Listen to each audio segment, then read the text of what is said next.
America के राष्ट्रपति Donald Trump ने एक ट्वीट करके भारत के सामानों पर 25% टैरिफ लगाने की बात कही है और इसके साथ साथ पेनाल्टी भी लगा दी है। ट्रंप ने अपनी एक पोस्ट में लिखा है, भारत हमारा मित्र है, लेकिन उसने हमेशा अपने सैन्य उपकरणों का एक बड़ा हिस्सा रूस से ही खरीदा है। एनर्जी भी वह रूस का ऊर्जा का सबसे बड़ा खरीदार है, जैसे कि चीन भी है। और जब दुनिया चाहती है कि रूस यूक्रेन पर हमला बंद करे तो ऐसा करना ठीक नहीं है।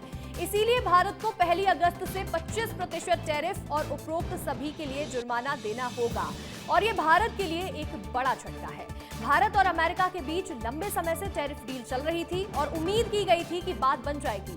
5 से 10% का ही टैरिफ लगाया जाएगा, लेकिन डोनाल्ड ट्रंप ने बता दिया है कि वो अमेरिकी हितों और व्यापार को लेकर कितने ज्यादा बेमुरव्वत हैं। भारत से अमेरिका दवाएं, कपड़े, चमड़े का सामान और आईटी के प्रोडक्ट्स भी खरीदता है।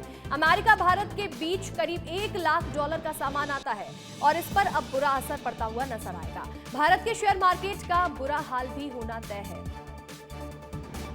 अमेरिका हर साल भारत से करीब $1 लाख की कीमत का सामान खरीदता है, तो वहीं अमेरिका में सबसे ज्यादा बिकने वाले भारतीय उत्पाद कपड़े, मशीनरी, रसायन की कीमती धातुएं, मसाले, चाय और दवाइयां हैं। और इसके बदले में भारत को अमेरिका से इलेक्ट्रॉनिक्स, चमड़ा और ऑटो कंपोनेंट का निर्यात मिलता है। टैरिफ टॉक के बीच भी अमेरिका का एक तरफा फैसला है। भारत पर इसका क्या असर पड़ेगा, वरिष्ठ पत्रकार की राय सुनवाते हैं।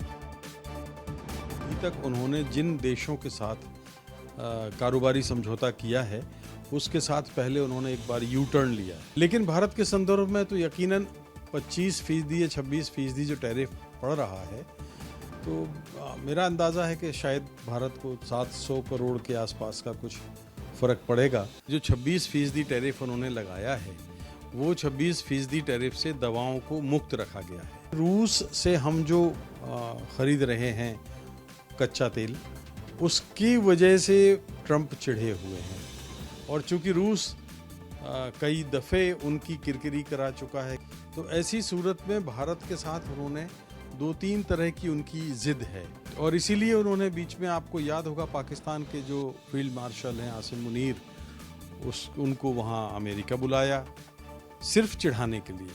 तो अमेरिका आदतन एक भरोसेमंद दोस्त कभी नहीं रहा है भारत का।